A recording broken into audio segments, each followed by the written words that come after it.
Hi everybody. So I just watched 10 Cloverfield Lane, and I feel like it was one of those movies that works on multiple levels. So I thought I want to talk about it a bit and analyze it a bit. Now, I find this movie interesting because mainly it is a movie about, somebody being in captivity, and it portrays that relatively realistic. And actually, it is a pretty realistic movie, except, of course, for the end, which I will go into later on. So, if you haven't watched the movie, spoiler alert, I'm gonna talk about the end later on. So, go watch the movie first. I like this movie mainly because it, as I said, it portrays, the relationship between perpetrator and hostage relatively well. You know, it portrays being in captivity. And I talked about my childhood in the past, so I could kind of relate to that because as a child I also experienced that. And the movie shows a couple of typical things that the perpetrator will do. And that was also the case when I was abused as a child. The main thing they almost always do is tell you that there would be some kind of danger in the outside world. Now, the outside world, in this case, they're in a bunker, so the outside world is relatively clearly defined. The outside world in this case is anything that's outside the bunker. But it doesn't have to be a bunker. It could be anything that's outside your community, anything that's outside your village, anything that's outside your home, anything that's outside your family. Whatever area it is the perpetrator controls, that is inside, and everything that is beyond the control of the perpetrator, that is the outside. And the outside is bad. The outside is evil or whatever. It could be whatever. In this case, he's claiming that he's not even consistent because he's not even sure himself what it is. So, at times he says there is nuclear fallout. Then he says there is it is chemical weapons or biological weapons. He's not consistent even, and that also is makes it relatively obvious, and that's also often the case. Often the perpetrators are not consistent. They will change their story from time to time. They will contradict themselves because it is just an excuse. It is just a pretext to keep the victim locked in. So, and I think on a deep level, both the victim and the perpetrator, of course, know that what they're saying is all baloney. In this movie goes totally overboard because then he changes his story again and he talks about aliens. He talks about chemical attacks, biological warfare, and then he talks about Martians. So completely ludicrous and inconsistent and different stories, and different excuses why she can't go outside, and they don't make sense, but they don't have to make sense. Because, as I said, deep down inside, everybody knows that it's not true. The victim also knows that it's not true. What prevents the victim from going outside, from leaving the environment of the perpetrator, is fear. But it's not the fear of uh, of the nuclear fallout or whatever danger the perpetrator says there might be. Um, it's not that fear, although the victim might try to convince itself that that's the fear she's experiencing. But the real fear is actually the fear of what the perpetrator might do. So the real danger is not the imagined danger. The real danger is the perpetrator, but both the victim and the perpetrator will try to convince the victim that the real danger would be the outside world. And the victim will also try to convince itself that that's the danger, because the victim is too afraid to actually face the perpetrator. So it is easier for the victim to convince itself that the danger comes from the outside, as the perpetrator claims. And this is portrayed quite clearly and quite obviously in this movie. The protagonist, the girl, actually it's not a girl, the perpetrator sees her as a girl. Well, she's a young woman, but she is the typical, stereotypical victim.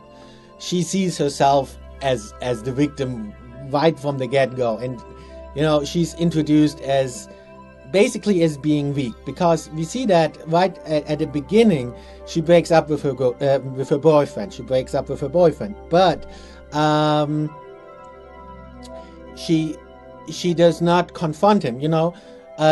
She's not confident. A confident person, when a confident person breaks up, they will confront the other person, and will say honestly, look, I think you did some wrong stuff, and I think it's not going to work out, and they will confront them.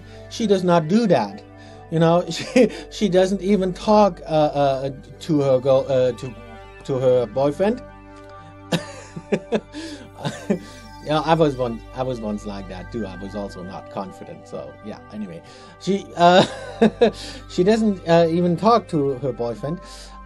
She just leaves and leaves him the key. Doesn't want to confront him at all. Doesn't want any confrontation. She doesn't want any conflict. She's afraid of conflict. She wants to avoid conflict.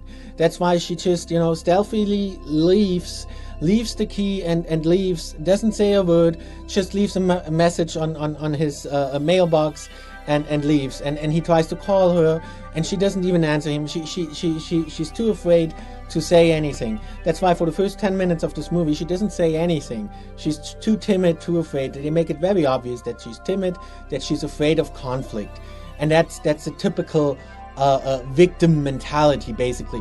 Somebody with low confidence, and such a person, of course, makes the perfect victim, and that's probably why John Goodman's character has singled her out. Because if you look closely, you can see his car at a gas station. He's already stalking her at a gas station, and he's following her, and he's intentionally bumping into her car, making her car crash, and then he's locking her up in that little dungeon he built, which he calls I don't even know what it was, a nuclear shelter, but it's really a dungeon. And as the movie progresses, we also see his motivation for doing that. He's obviously very lonely. He's obviously pretty much a lunatic, and he has done that before. He has captured women before, brought them into his dungeon. This is made clear in the progress of the movie. So, and it's also made clear why he does that. That he has that he had experienced some difficult times. That he was maybe very lonely for long period of time that he lost people that were close to him, obviously because he's a nut, but that doesn't matter right now. Obviously he's very lonely. And obviously nobody wants to stay with a lunatic like him.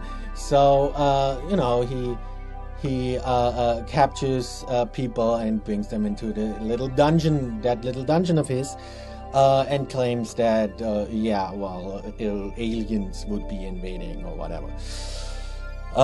Which of course is all baloney, and we can see throughout the movie very clearly he constantly contradicts himself, and his story doesn't make sense at all. And we can see very clearly that he's a lunatic, and we can see very clearly that he's violent, and that he's very abusive throughout the movie. John Goodman is pretty good at playing the bad guy, and he really is the bad guy. He is the perpetrator. There is no question about that. But then, of course, there is the ending, which makes it seem like, oh, look, John Goodman's character was right all along. It really was aliens. Which, of course, doesn't make any sense.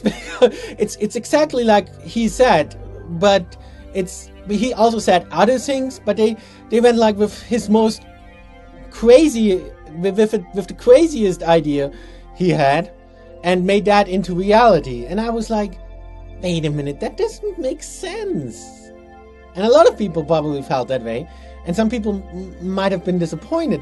But then I looked at the aliens in the end, and I looked at them several times, and I compared them, and I compared them. They right away reminded me of the aliens in Alien. And in the video where I talk about how I was abused as a child, I also talk about the movie Alien, because that was strangely enough the first Alien movie was one of the movies I was made to watch as a child. I watched that when I was 4 years old. It gave me nightmares for weeks. And that was also the time when I was abused sexually at 4 years old. And that was also the time when I watched the Alien movie. So, of course, at that time, I couldn't really understand what the movie was really about. It scared the crap out of me. But maybe on a subconscious level, I did understand that Sigourney Weaver's character was basically a rape survivor. She was a victim, of course, but in the end she was also a survivor. She survived the aliens, And in the Alien movie, the first Alien movie is not really about aliens. It's about rape and sexual abuse, and it's of course it's symbolical, and you can see that very clearly in the design of the aliens. The aliens in Alien, they're shaped like certain body parts. The aliens in Alien, they kind of look like penis heads. And there's so many, there's so much symbolism that in the Alien movie, and it all symbolizes rape. So Sigourney Weaver's character is a rape victim, but in the end she's also a rape survivor. And of course, when I watched that when I was 4 years old and when I was sexually abused, I didn't really understand that, but on a subconscious level, I did understand that because Sigourney Weaver's character survives all that, I did kind of understand that she was a survivor, that one can survive all that. I did understand it on a subconscious level. So even though the first Alien movie scared me shitless, it did help me understand all that, and it actually did help me understand and overcome my own predicament that I was in as a young boy when I was abused. So this is how I view the Alien movie, and I talked about that when I made my review of the first Alien movie. So when I watched this movie, 10 Cloverfield Lane, and I saw the aliens, I immediately realized they look just like the aliens in Alien. Well, actually they don't, but then again they do, because as I said, the first Alien movie is really not about aliens, it's about rape and sexual abuse. So the aliens in Alien, they all look like penis heads and vaginas and whatever. And the aliens in this movie do too, because the alien that attacks her, that also looks like a penis head. It's not the same kind of penis head like the one in Alien, but it's still a penis head, a penis head alien. You know, you can see that very clearly when she's inside the car and the alien attacks her. You can see it. It doesn't look like, it's not as penis shaped as the alien in Alien, but you can see very clearly when it attacks her, it looks like some kind of foreskin that comes out. It's, you know, it does look like a penis head. You know, it's like this foreskin that comes out and then it extends, and you know, it looks very much like genitalia. And when that giant ship comes up and tries to gobble her up, there is this big opening in the ship, and the ship is alive, and the ship tries to drag her up into the hole in the ship, and the hole in the biological ship, you know, because it's obviously biological, not technological. It's a, you know, but the hole in the alien ship looks like a vagina, and actually the holes, the orifices, the entrance in the alien ships in Alien, they also look like a vagina. But here it's very obvious. It does look like a giant vagina trying to gobble her up. So at first I thought, well, they're just ripping off Alien. But then I really looked at it again and realized, no, they're not just ripping off the aliens. They're ripping off the symbolism as well. And in this case, it really fits. It fits even better than it does in Alien, because Alien just has the symbolism, but is kind of lacking the actual story where the victim gets abducted and gets abused. But this story has it, you know, it has it very clearly during the first half of the movie. You know, we have the victim and we have all the typical things, you know, she gets abducted and she gets, imprisoned against her will, of course, under the pretext that there would be some kind of danger in the outside world, and it's all baloney. And the perpetrator is very violent, and you know, he even kills the other guy in cold blood, you know, just like that. So he's very violent.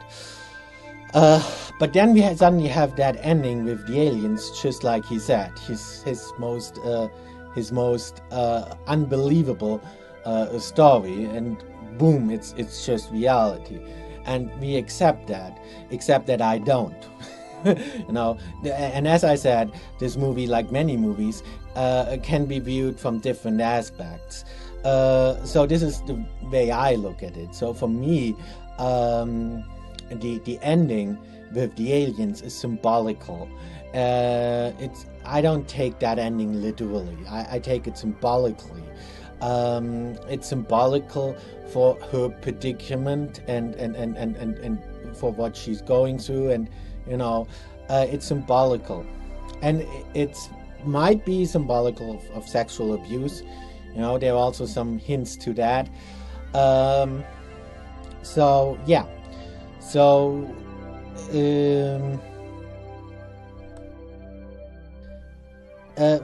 for me, it's not really important whether or not the alien story is really true, you know, whether or not John Goodman's character was right and there really is outside danger.